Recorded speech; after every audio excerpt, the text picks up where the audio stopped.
My name is Kristine Eagle. I'm 43. Today's date is May 4th, 2008. We're in Sacramento, California, and I'm interviewing Joe Chandler. We always get stuck there, huh? My mom, my stepmom, my friend. My name is Joe Chandler. I'm 64 years old. Today's date is May 4th, 2008. We're in Sacramento, California, and I'm talking with my beloved Kristine, my stepdaughter, my daughter, my friend. I knew we were going to have to just get through that part of it. Okay. Joe, the reason that I wanted to talk with you at StoryCorps was to talk about our beloved Krista, who left us almost a year ago, and I really wanted you to have a chance to memorialize her in a happy way. So that's what I want to talk to you about today. Okay. And there's a lot of things that I don't know about Krista, so I wanted to ask you some just really basic things, like things that mothers know. Like, tell me about the day that Krista was born. Oh, that was so much fun. It was funny because they gave me Demerol. And because they gave me Demerol, I was high as a kite. And I was having so much fun. And I remember that a pain hit, and I yelled, and the nurse said, "Don't yell." And I said, "Okay." And then she was born, and I just remember laughing and having the greatest time. And she was so funny looking. And who knew she was going to grow up to be such a beauty? And she was so, squished and pointed head and everything. And I just thought she was amazing. And the next day, the nurse told my husband that they had never had anybody in the delivery room who had such a good time. It was an amazing experience. It's the last time I had Demerol. So tell me about what was going on when Krista was young. Krista it was tough. It was hard. I adored her from the second she was born, and we lived in an alcoholic home, so I didn't realize the impact that would have on her. I didn't realize the impact it was having on me, but that plus the time she was a colicky child and she had a milk intolerance, so she was she had a really hard time. She cried all the time and she screamed, and her dad loved her, and I mean, he wasn't abusive to her at all, so it wasn't that, but it was a tense environment. But Krista was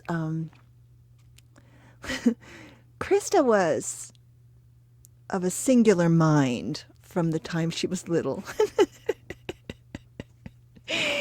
So she had a mind of her own. And I was young and I didn't know a lot. So I'm going to tell you this story, and I hope you don't judge me as a mother, because I would never do it again.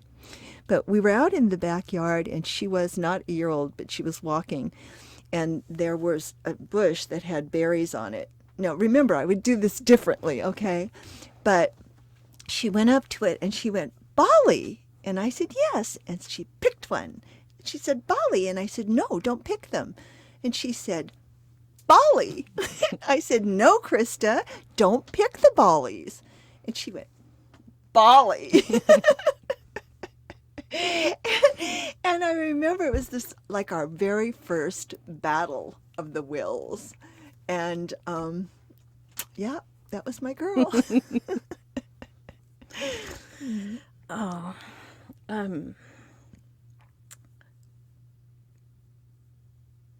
when she was, she obviously, we know how beautiful a grown-up she was. When did you start knowing how beautiful she was going to be? I didn't. I just thought she was the most beautiful thing that ever lived. I mean, she had long legs, and she was so thin. She looked like a colt. I mean, she just looked like this beautiful colt that just pranced. And she was, I always thought she was beautiful. I didn't know that she was stunning until one day, truly, we were walking down the street, and she was 15. And all these guys kept looking at her. And I realized, I looked at her and I went, oh my God, she's beautiful.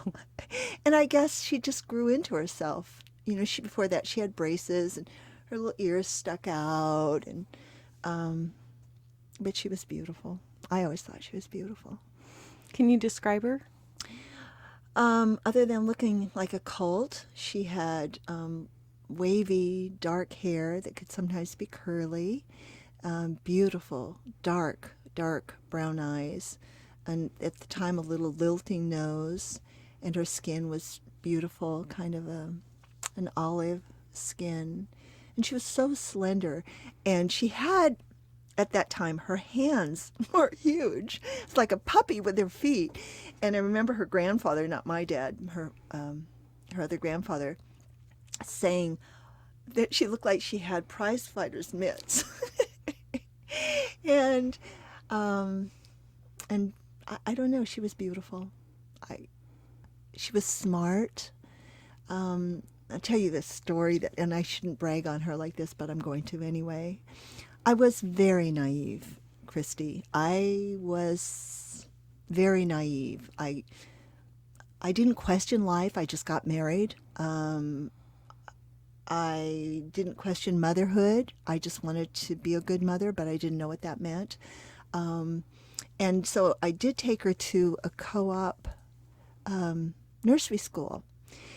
And when it was time for her, she was 4, and when it was time for her to go to school in the fall, evidently they did testing, and I may have told you this, but we'll put it down for posterity anyway. And I went in to pick her up, and the teacher said, Mrs. Sandoval, I'd like to talk to you, please. And so I said, okay. She said, I wonder if you saw the test that we gave Krista. And I said, what test? She said, well, we test the children for kindergarten readiness, and I wonder if you have seen that test. And I said, I didn't even know you were giving her a test. Why? And she said, well, the truth is that she scored so high that we just thought that somebody had seen the answers and given them to her. And that was the, honest to God, the very first inkling that I had that she was bright. I'm average. I think her dad was average, and I just didn't expect it. I didn't expect her to grow up with that, what we now know as her wicked intellect and her wit and all those things. I love talking about my daughter. I know. We heard, I remember a lot of people talking about that when at her memorial service. We heard about her sense of humor and her wicked repartee. Do you have any favorite stories about that? You know, again, I think the thing about Krista is that she was so sharp, and I'm so sort of plod along linear in my movements that I can't remember to tell you some of them. Heath would be able to, because they're kind of both the same way. But I just remember that she had me laughing constantly. I do remember this that was funny. She moved out, when she was 18, because she came to me and she said, Mom, this is going to make you really sad. And I said, what, honey? And she said, well, I'm going to move out. And I said, oh, I'm so sorry to hear that. And she said, well, yes. She said, but if I don't want to stay here and follow the rules. And I said, well, oh, honey, I said, I hate that you're going to move out, but yeah, you're right. If you stayed here, you'd have to follow the rules. So that's okay. So she did. She moved out, and she did quite well. But she made up this flyer, and in it, her hair was all a mess, and she looked emaciated, and she said something on it. I've got it in my hope chest, but she said something on it like, can you resist a face like this? Send food and money. It was the cutest thing, but that's, she was always like that. She was funny. That's the thing. If people ask me, she was funny. She just made me laugh all the time.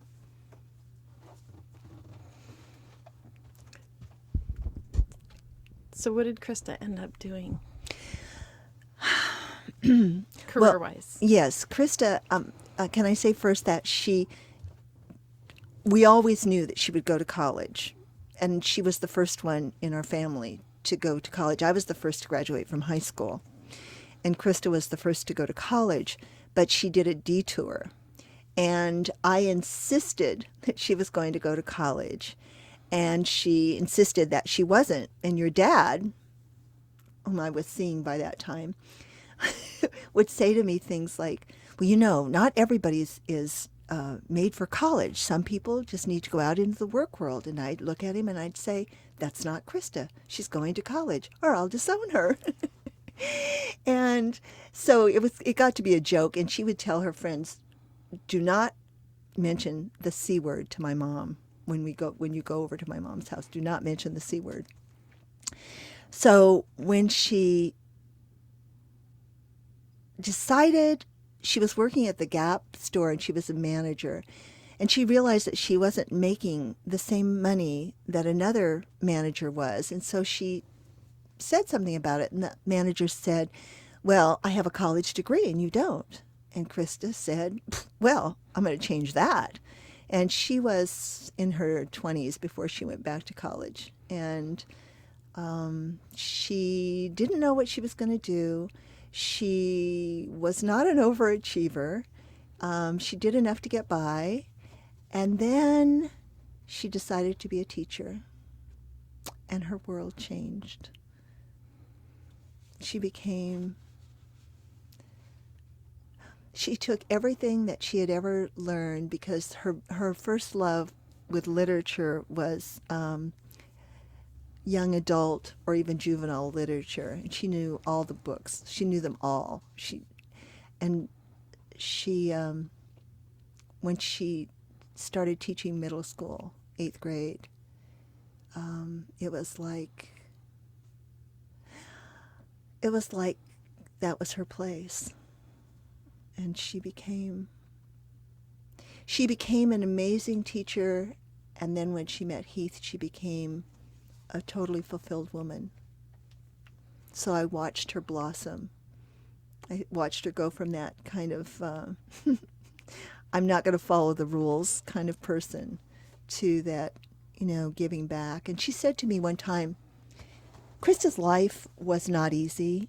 Her dad's alcoholism was not easy. His death was not easy.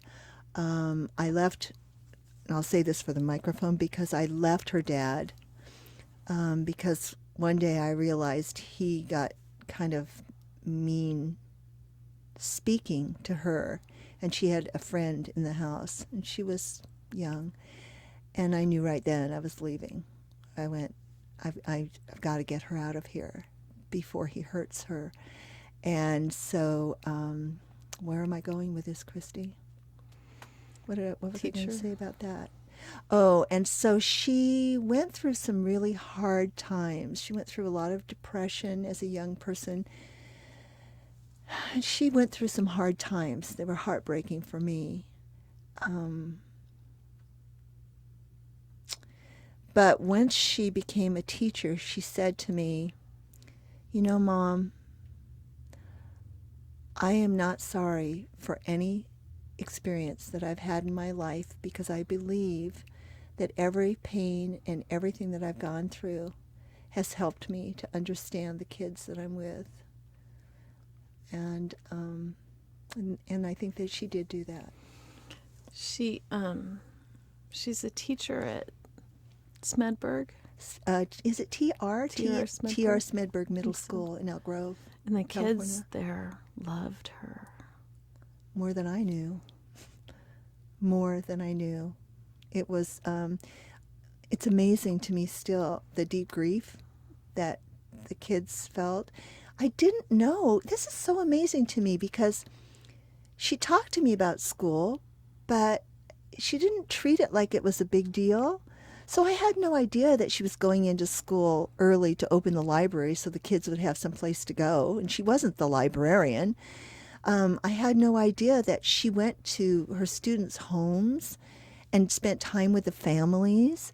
I had no idea that she went out to dinner with her students, and not in an inappropriate way. I mean, in a way that was supportive to these kids. And there's still, a year later, there's a boys' high school band called Krista's Wish. It just goes on and on. I mean, it's like she touched so many of these kids in such a deep, deep way that I keep hearing about it. It's on MySpace.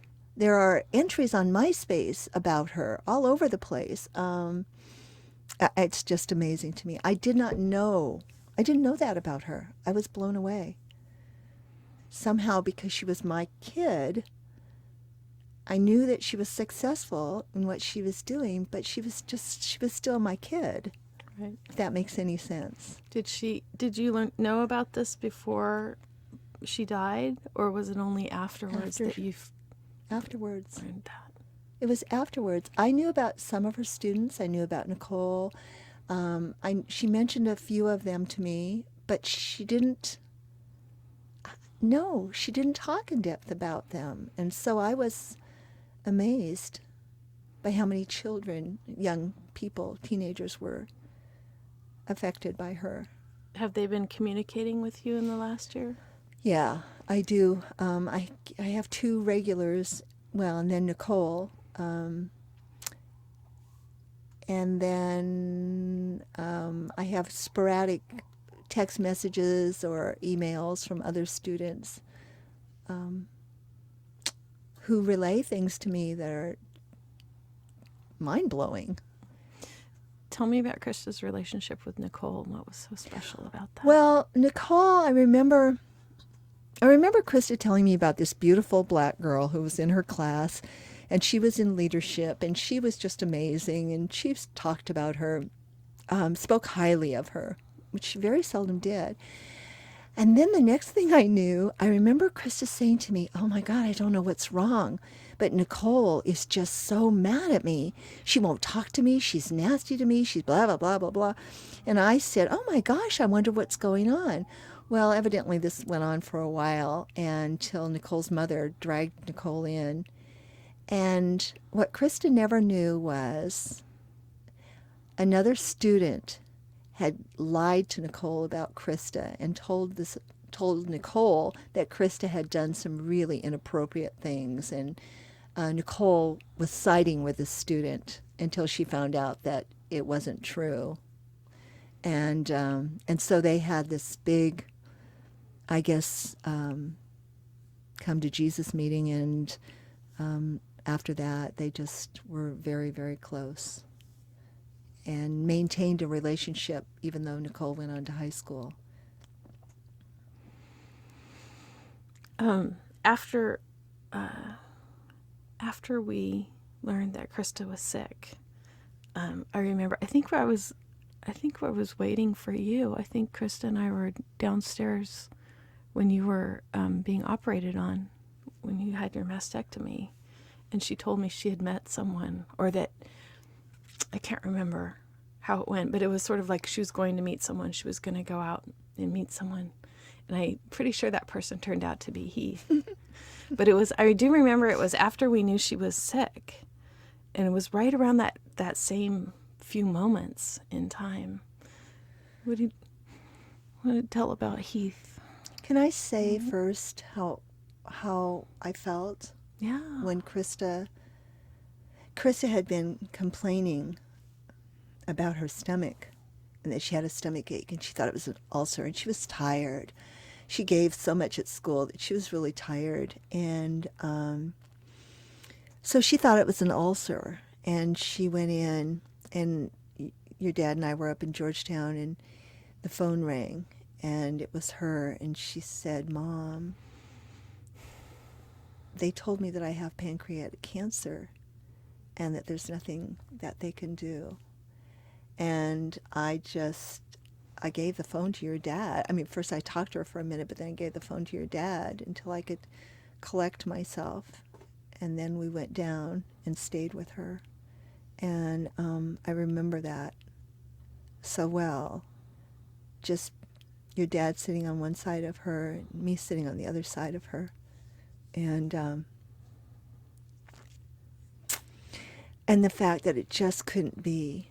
It just couldn't be. It just was the most insane, ridiculous thing. And yeah, that was Krista. She was still out there dating.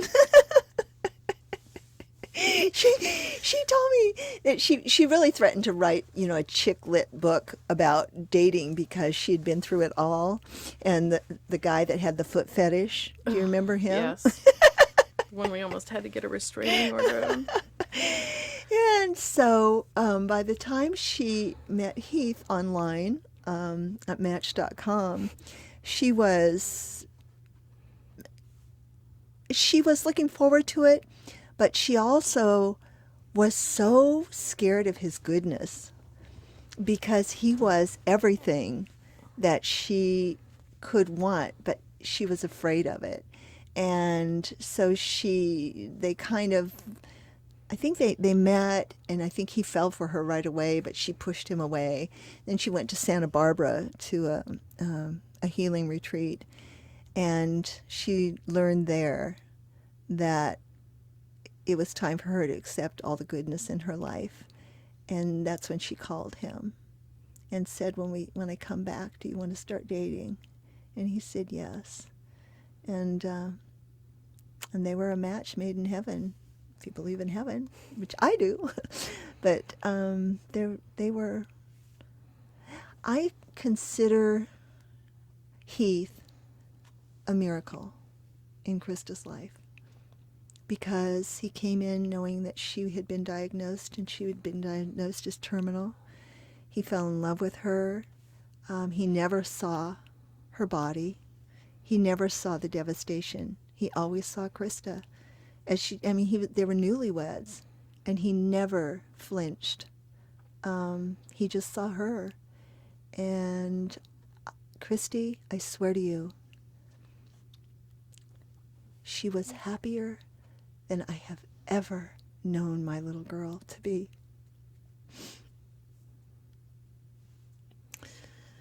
And I'm so grateful for that. I loved how they would just go through their lives.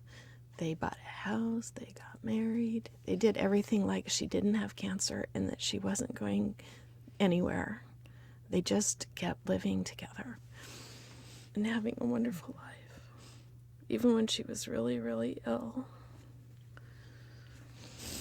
I was teasing Heath about it earlier, but she was on the couch where she was. That's where she chose to stay during her illness. And I was sitting on the floor next to her. And Heath I think he was in the kitchen.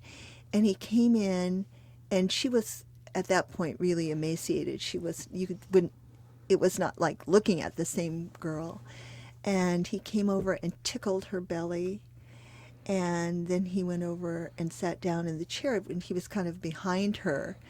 And she mouthed to me, "I love him so much." And I will never forget that. And it was like she touched my heart.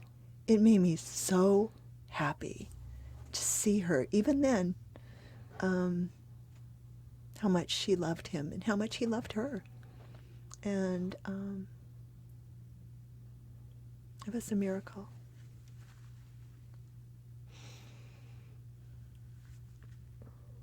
I love having Heath around. I do too. I love seeing him this morning. I do too. He's always going to be around. Yeah. I mean, it's just like, didn't he just kind of come and join our family? Yeah.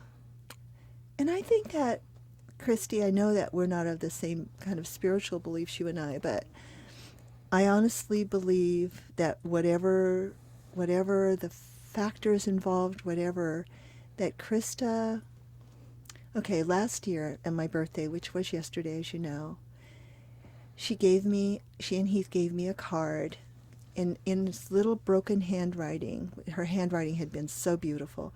This little tiny feeble handwriting. She said to me, "Somebody must have known that you and I were meant to walk this journey together, Mom, and there's nobody I would rather have walked it with."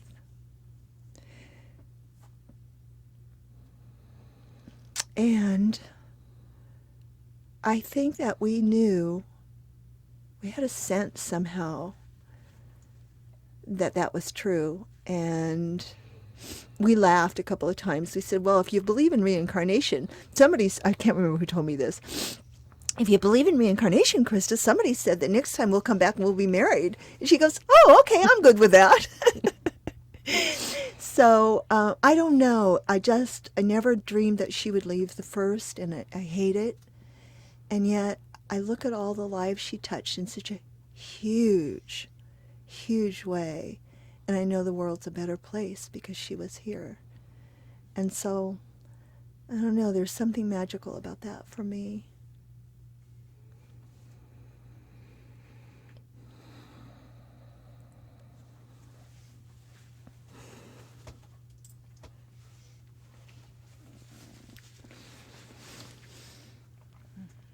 So, I always get stuck when we start crying. So,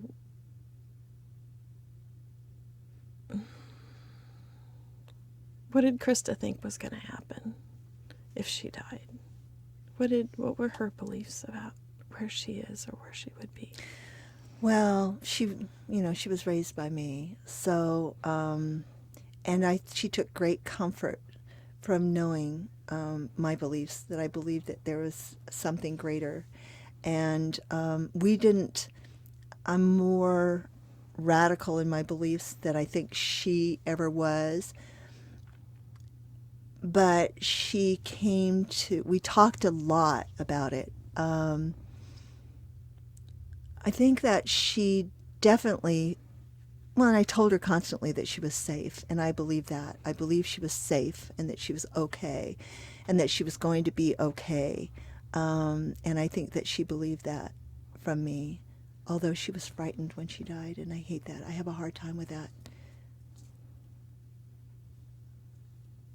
She never acknowledged that she was going to die, and she never let go. Mm-mm. She never let it even be discussed.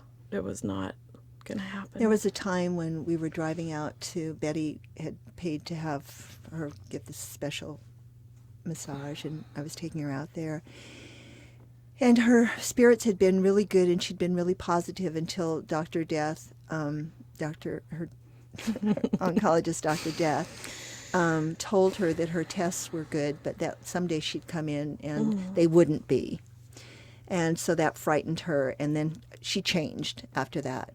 And we were driving out there, and she said, Mom, no matter how hard I try, I can't get Dr. I can't think of his name. I can't get what he said out of my mind. And so I pulled over, and I said, well, let's talk about that. And we talked about death, and we talked about dying. We talked about what that meant. And it wasn't the last time that we talked about it. So you're right. She didn't let go. But at least we got to talk about her fears. We were so close, Christy. I don't think anybody has any idea how close we were.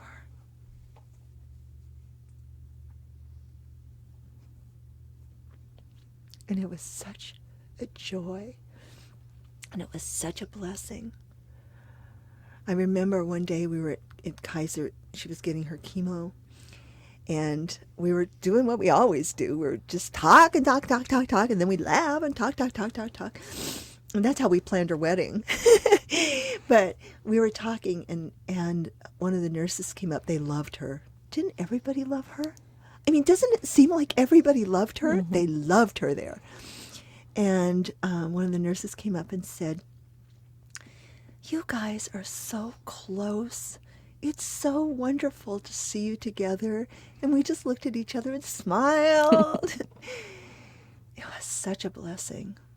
I'm really grateful to have had that time with her. I loved her wedding. What a day that was. The wedding! The wedding! It was so amazing. What do you remember about it? I remember she was really upset about her wig. And it was almost like it was threatening to really upset her mood, you know.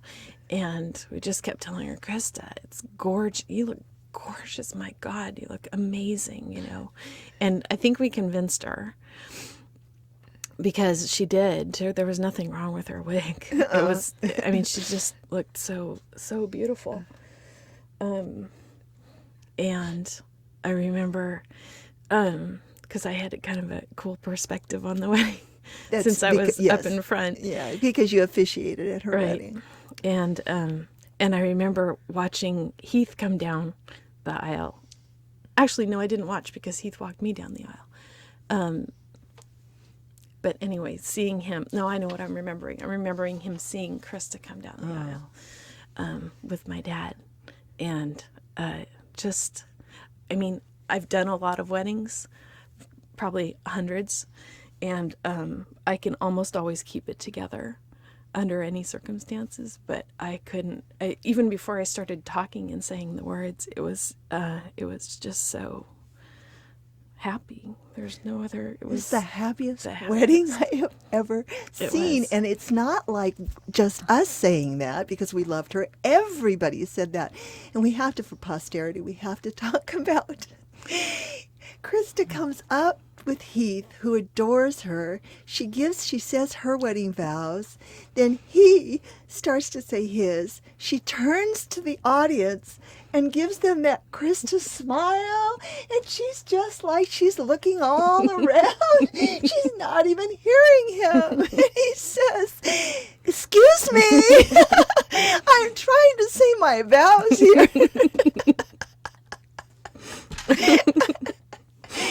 And I know everybody who was there, when everybody talks about it, and we always start to laugh. And she said later, "Well, you know, somebody told me not to ignore my guests, that to engage them and to make sure that I looked at them."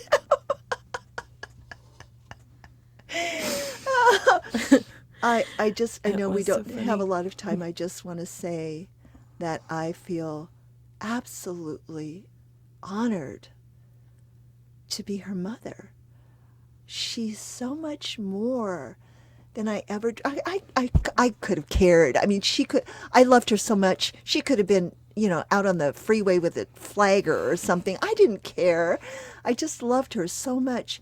But when I see the woman she became, I am just blown away. And I am so grateful that she was here and that I got to share that time with her. And I may not have been a perfect mom, but I was a caring mom, and I loved her, and she knew that.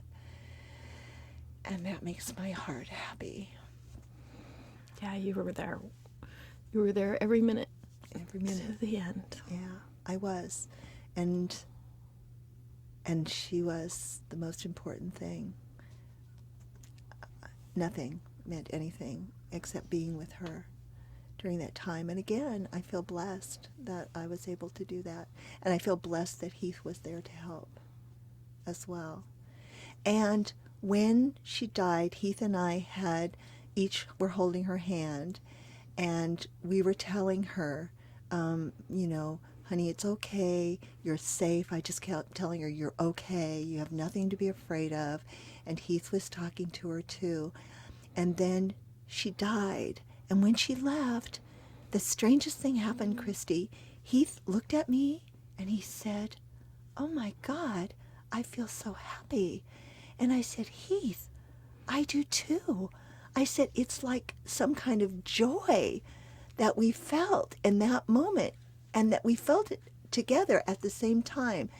And because of our beliefs, we just felt that we knew that she was okay, that she was okay, that she was letting us know.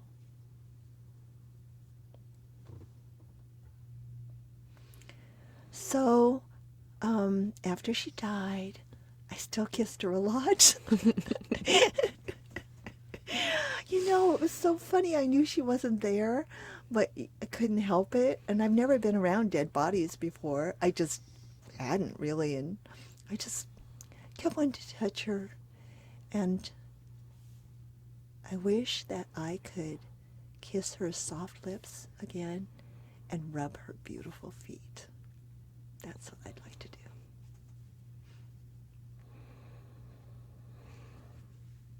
Well, I just want to thank you for coming and doing this with me. I love you, Christy. I love you too. And when I talked to you about doing this, you said what I thought, which was, I wish that we could have had Krista do this interview. But she never would have done it, I don't think, because she wouldn't want to acknowledge how sick she was. Or I don't know if it's acknowledged, it's just sort of letting it get to her, you know. It would have been hard, I think, for her to talk about it. But I think this is the next best thing. And we also know that she would love that we're doing this. Because there were times when it was all about Krista. Oh, yeah, occasionally. And, you know, it's that complexity that made me adore her so much, because she certainly wasn't typical. But that's what made her so lovely, I think. That's what made her so funny. And that's what made people love her so much. And Nicole says that in the classroom, she said when Krista got a certain look on her face and the kids didn't shut up, Nicole wanted to say to them, "Don't you see? This is not funny. Miss Sandoval is not kidding." But mostly she said she cracked them up the whole time that they were in there. She just had them laughing, and that was my girl. She left him laughing. Yeah. I miss her. I miss her too, honey.